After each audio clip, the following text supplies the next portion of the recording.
Hello दोस्तों, आप सभी का एमएस स्टडी पॉइंट में स्वागत है। आज हम सभी लोग पढ़ेंगे संविधान के स्रोत।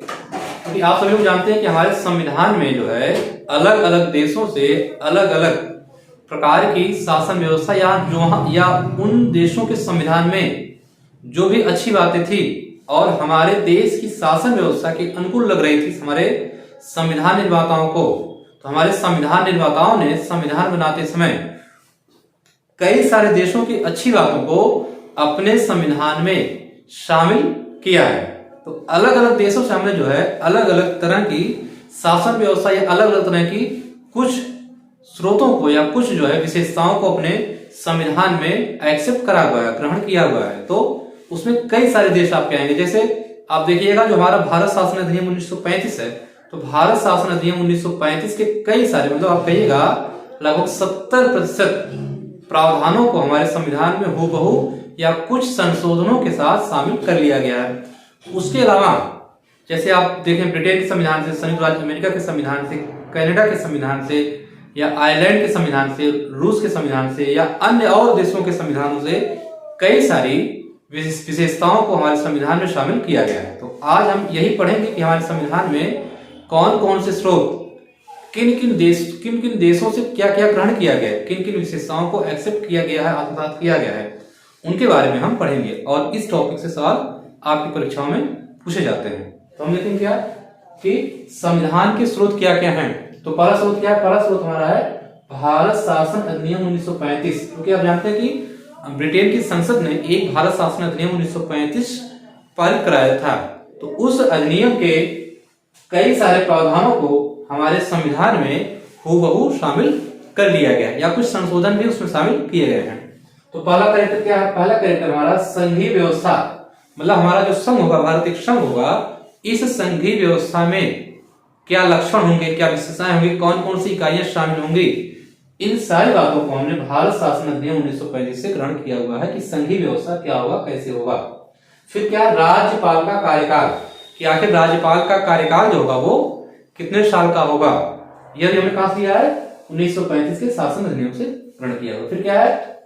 न्यायपालिका, यानी कि हमारी जो एक फेडरल जुडिशरी है, संघीय न्यायपालिका है, इस संघीय न्यायपालिका को भी क्या है हमने जो 1935 शासन अधिनियम से ग्रहण किया हुआ। फिर क्या है? लोक सेवा आयोग, मतलब राज्यों में और केंद्र में जो लोक सेवक होंगे जो कि शासन व्यवस्था के संचालन में अपनी भूमिका निभाएंगे, उन लोक सेवकों की नियुक्ति के लिए एक आयोग का जो गठन या जो प्रावधान किया गया था 1935 के अधिनियम में, उस प्रावधान को हमने अपने संविधान में भी ग्रहण किया हुआ। तो क्या समझ आया कि लोक सेवा आयोग का जो गठन है या इसके जो अध्यक्ष होंगे, सदस्य होंगे, या ये काम क्या करेगा, इसके उत्तरदायित्व क्या होंगे, इन सारे प्रावधानों को हमने भारत शासन अधिनियम 1935 से ग्रहण किया हुआ है। फिर क्या? आपातकालीन प्रावधान, कुछ जो है आपातकालीन स्थितियों से निपटने के लिए हमारे संविधान में आपातकालीन व्यवस्था का प्रावधान किया गया है। कई सारी आपातकालीन अनुच्छेद जैसे 352, 356, 360 है, ये सारे जो भी प्रावधान क्या है, ये सभी प्रावधान हमारे भारत शासन अधिनियम 1935 से एक्सेप्ट किए गए हैं। तो आपातकालीन प्रावधान कहां से आया हुआ है? ये भारत शासन अधिनियम 1935 से आया हुआ है। अभी आप देखिएगा आपातकाल में मूल अधिकारों का निलंबन, ये हमने किसी दूसरे देश के संविधान से लिया हुआ है, ये भारत शासन अधिनियम की विशेषता नहीं है। ये क्या है? आपातकालीन प्रावधान केवल है, लेकिन आपातकाल में मौलिक अधिकारों का समाप्त हो जाना या मौलिक अधिकारों का निलंबित हो जाना, आपातकाल में मौलिक अधिकारों का निलंबित हो जाना, ये क्या है? ये हमने किसी और देश के संविधान में लिखा हुआ। अगर आपको पता है किस देश से लिया हमने, तो आप कमेंट बॉक्स में जरूर बताइएगा कि आपातकाल में मौलिक अधिकारों के निलंबन को हमने किस देश के संविधान से ग्रहण किया हुआ है। ठीक है। फिर आगे आपका है ब्रिटेन का संविधान, कि ब्रिटेन के संविधान से हमने क्या ग्रहण किया हुआ। तो भारत के संविधान के बाद क्या? ब्रिटेन के संविधान से हमने काफी कुछ चीजों को ग्रहण किया हुआ है कि क्या क्या इसमें चीजें शामिल हैं। ठीक है। तो ब्रिटेन के संविधान का क्या? ब्रिटेन के संविधान का आप कह सकते हैं सर्वाधिक प्रभाव हमारे देश के संविधान पर पड़ा। क्यों? क्योंकि ब्रिटेन के हम जो है कई सालों तक उपनिवेश रहे हैं, इसलिए ब्रिटेन में जो भी संस्थाएं थी, जो भी व्यवस्था था, जो भी राजनीतिक प्रशासनिक व्यवस्थाएं थी, काम कर रही थी, उन व्यवस्थाओं को हमने कुछ संशोधनों के साथ अपने संविधान में शामिल कर लिया हुआ है। पहला क्या है? विधि का शासन, मतलब विधि का शासन होगा, जिसे हम लोग बोलते हैं रूल ऑफ लॉ। तो विधि का शासन क्या होगा? विधि की शासन के अनुसार क्या है? शासन व्यवस्था चलेगी। शासन किसका होगा? विधि का होगा, रूल ऑफ लॉ होगा। ये हमने ब्रिटेन के संविधान से लिया हुआ। और ब्रिटेन के संविधान की ये प्रमुख विशेषता भी है। अगर क्या संसदीय व्यवस्था, मतलब देश में किस प्रकार की शासन व्यवस्था होगी, कैसे होगी, संसदीय व्यवस्था, मतलब संसद होगी। संसद ही क्या है, संसद ही जो है कानून वगैरह बनाएगी, और जो सरकार वह भी क्या, वह भी जो है संसद के नियंत्रण में ही काम करेगी। ये क्या है, संसदीय व्यवस्था। फिर क्या, विधायी प्रक्रिया, मतलब विधि निर्माण की जो प्रक्रिया होगी, जो विधायी प्रक्रिया होगी, वह कैसे होगी, क्या होगी, अभी हमने ब्रिटेन के संविधान से लिया हुआ। फिर क्या है, एकल नागरिकता। तो एकल नागरिकता भी क्या हमने ब्रिटेन के संविधान से ली हुई है। एकल नागरिकता का मतलब क्या हुआ, हम केवल और केवल भारत के ही नागरिक रहेंगे, जबकि कुछ देशों में दोहरी नागरिकता का भी प्रावधान किया गया। लेकिन भारत में क्या, भारत में एकल नागरिकता का प्रावधान हमारे संविधान में किया गया। फिर क्या है, मंत्रिमंडल प्रणाली, मंत्रिमंडली जो हमारा कैबिनेट सिस्टम है, इस कैबिनेट सिस्टम को भी क्या हमने जो है ब्रिटेन के संविधान से लिया हुआ है, कि हमारी जो मंत्रिमंडल प्रणाली की संरचना होगी, कि मंत्री वगैरह कहां से होंगे, कैसे होंगे, ये सब कुछ क्या, ये सारी व्यवस्था हमने ब्रिटेन के संविधान से ग्रहण करा हुआ है। फिर क्या, द्विसदनीय व्यवस्था। तो हमारे यहाँ क्या, आप जानते हैं कि हमारे संसद में जो है 2 सदन होते हैं। एक को हम बोलते हैं लोकसभा, एक को बोलते हैं राज्यसभा। तो लोकसभा हमारा निम्न सदन होता है और राज्यसभा हमारा उच्च सदन होता है। तो द्विसदन, द्विसदन मतलब क्या होता है, हमारे संसद के 2 सदन होंगे, एक को हम लोकसभा बोलेंगे, एक को हम राज्यसभा बोलेंगे। लोकसभा हमारा निम्न सदन होता है, राज्यसभा हमारा उच्च सदन होता है। ठीक है। फिर आगे हमारा संयुक्त राज्य अमेरिका का संविधान, यूएसए का संविधान, ये क्या है, इस समय क्या क्या ग्रहण किया हुआ है, संयुक्त राज्य अमेरिका के संविधान से लिया हुआ है मौलिक अधिकार।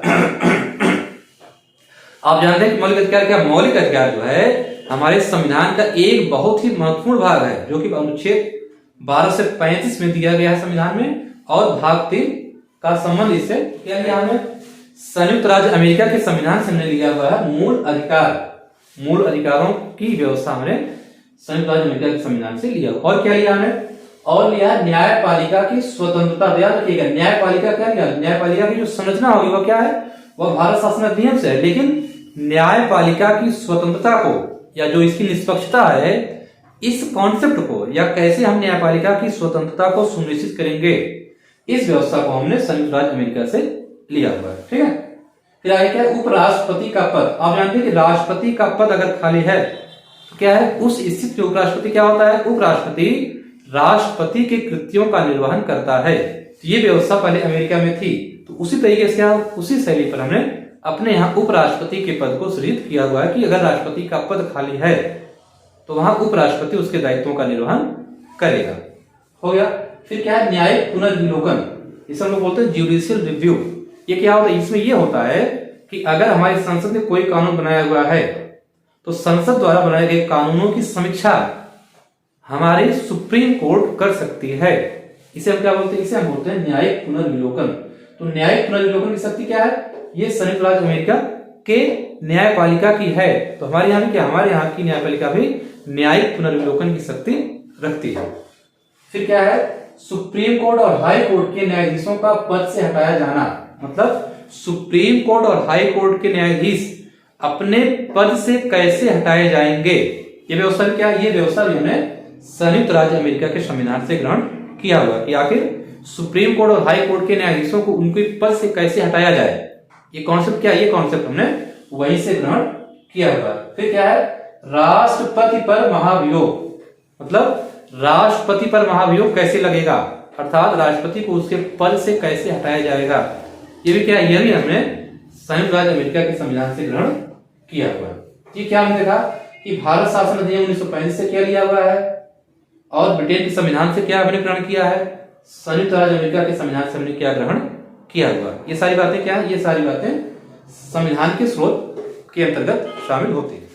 अगली वीडियो में हम ये देखेंगे कि इसके अलावा जैसे जर्मनी का संविधान हो गया, आयरलैंड का संविधान हो गया, रूस का संविधान होगा, तो दुनिया के जो और देश बच रहे हैं उन देशों के संविधानों से हमारे देश में कौन कौन सी विशेषताओं को शामिल किया गया, इस बात को हम अगले वीडियो में देखेंगे। इस वीडियो में फिलहाल हम इतना ही चर्चा कर पाएंगे। ठीक है, इसी सब के साथ आप सभी को धन्यवाद।